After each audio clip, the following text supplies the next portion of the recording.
Friends, burger हे नाव ऐकताच आपल्या सगळ्यांच्या तोंडाला पाणी सुटते आणि मग आपल्या डोळ्यासमोर एक सुंदर चित्र उभे राहते. बर्गर हे इतके लोकप्रिय आहे की ते आपल्याला अगदी बर्गर किंग पासून मॅकडॉनल्ड पर्यंत रस्त्यावरच्या विक्रेत्याकडे देखील देसी स्टाईलचे बर्गर आपल्याला आस्वाद घ्यायला मिळते आणि प्रत्येक वेळी आपण ते नव्या चवीने खातो. हल्लीच्या आधुनिक जीवनशैलीमध्ये बर्गर हा इतका लोकप्रिय पदार्थ बनला आहे की तो आपण सगळे जेव्हा बाहेर पडतो तेव्हा महिन्यातून एकदा तरी बर्गरचा आस्वाद घेतोच.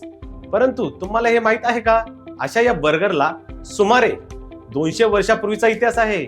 मग असा कोणता देश आहे जिथे बर्गर सगळ्यात पहिल्यांदा बनवला गेला? जाणून घ्यायचंय? मग हा बर्गरचा प्रवास जाणून घेण्यासाठी आजचा व्हिडिओ नक्की बघा. नमस्कार, माझे नाव सुहास मोरे. मी 3D बर्गरचा ओनर. पुण्यामध्ये 3D बर्गर नावाचे माझे पुण्यात एक कॅफे आहे. मित्रांनो, अनेकांना बर्गर, सँडविच किंवा अशा अनेक स्नॅक्स पदार्थाविषयी माहिती ऐकायला किंवा वाचायला आवडते. खास करून जे पदार्थ आपल्याला आवडीचे असतात त्याविषयी आपण काहीतरी नवीन माहिती मिळवण्याचा प्रयत्न करत असतो. मग माझ्या या सिरीजमध्ये विविध खाद्यपदार्थाविषयी आपण आज चर्चा करणार आहोत. जर तुम्हाला यात रस वाटत असेल तर हा व्हिडिओ नक्की बघा. मित्रांनो, तुम्ही डेव्हिड मायकल यांचे the world is your burger या पुस्तकाबद्दल कधी ऐकले आहे का? तर या पुस्तकाबद्दल आज आपण जाणून घेऊया. पुस्तकात बर्गर हे सांस्कृतिकदृष्ट्या आणि भौगोलिकदृष्ट्या कसे विकसित झाले हे सांगितलेले आहे.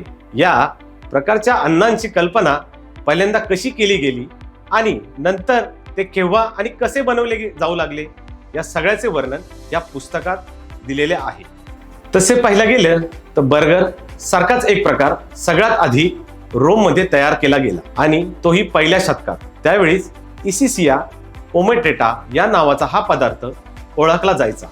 त्यावेळी त्यामध्ये फिश सॉस, स्पायसेस, वाईन, रम वापरून इसिसिया एमेटोटा हा पदार्थ बनवला जात होता. परंतु याला आपण बर्गर सारख्या पदार्थाची सुरुवात समजू शकतो. अगदी बर्गर सारखा मिळता जुळता पदार्थाचा इतिहास आपल्याला पाहायला मिळतो तो 13व्या शतकात. तुम्हाला मंगोलिया साम्राज्याबद्दल माहिती आहे का? जर माहिती असेल तर मला कमेंट बॉक्समध्ये नक्की कळवा. जे मंगोल लोक होते ते देखील बर्गर सारख्या पदार्थ खायचे. परंतु यात आपण सध्याच्या काळात जे ऑथेंटिक बर्गर म्हणतो तसे नव्हते. यात भाज्या नव्हत्या. त्यांच्या काळात जो ब्रेड असायचा तसा ब्रेड नव्हता. त्यात ते मटन किंवा चिकनचे पीसेस घालून खात असत.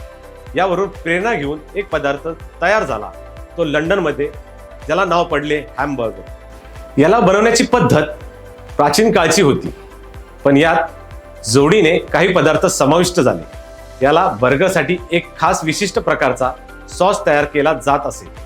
यामध्ये मीठ, स्पायसेस, हर्ब्स, रेड वाईन, रम यापासून जे सॉस बनले जात असत, तसेच याला सर्व करण्याची पद्धत जरा वेगळी होती. बर्गर टोस्ट बरोबर दिले जायचे. अशा प्रकारे 1800 साली हॅमबर्गर हा शब्द ऑक्सफर्ड डिक्शनरीमध्ये नवीन समाविष्ट झाला. मग हळूहळू हा पदार्थ अमेरिकेत देखील गेला आणि तेथे तो लोकप्रिय झाला. म्हणजे हा पदार्थ विकून लोक पैसे कमवू लागले. न्यूयॉर्कमध्ये दी मॅचेस ब्रदर या ब्रँडने प्राण्यांच्या मांसापासून बर्गर तयार करून तो विकायला सुरुवात केली, ज्याला आपण हॅमबर्गर म्हणतो. मग 1948 साली मॅकडॉनल्ड्स मध्ये हॅमबर्गरची सुरुवात झाली आणि 1954 मध्ये बर्गर किंगची. या जगभरात प्रचलित असलेल्या कंपन्यांबद्दल आपण पुढच्या काही भागात बघणारच आहोत. परंतु आजचा हा व्हिडिओ जर तुम्हाला बर्गरच एवढा आवडला असेल तर कमेंट सेक्शन मध्ये नक्की कळवा. तुम्ही देखील पुण्याचे खाद्यप्रेमी आहात ना? तर मग वेळ आली आहे 3D बर्गर विषयी बोलण्याची. मित्रांनो, आपले देखील पुण्यामध्ये 3D बर्गर नावाचे कॅफे आहे, जेथे फक्त बर्गरच नाही तर विविध प्रकारचे sandwich, pizza, mocktails, coffee, fries अशा अनेक पदार्थांची तुम्ही आस्वाद घेऊ शकता. एकदा 3D बर्गरला भेट द्याल तर परत नक्की याल याची मला पूर्णपणे खात्री आहे. तेव्हा आमच्याकडून येऊन बघा आणि बर्गर ट्राय करा. फक्त 49 रुपयात. सर्वात स्वस्त आणि मस्त. मी आशा करतो की तुम्हाला हा व्हिडिओ आवडला असेल. जर तुम्हाला अशी अनोखी माहिती जाणून घ्यायची असेल तर व्हिडिओला लाईक करा, शेअर करा आणि चॅनलला सबस्क्राईब करायला विसरू नका. चला तर भेटूया पुढच्या भागात. 3D बर्गर जिथे, नवीन चव तिथे.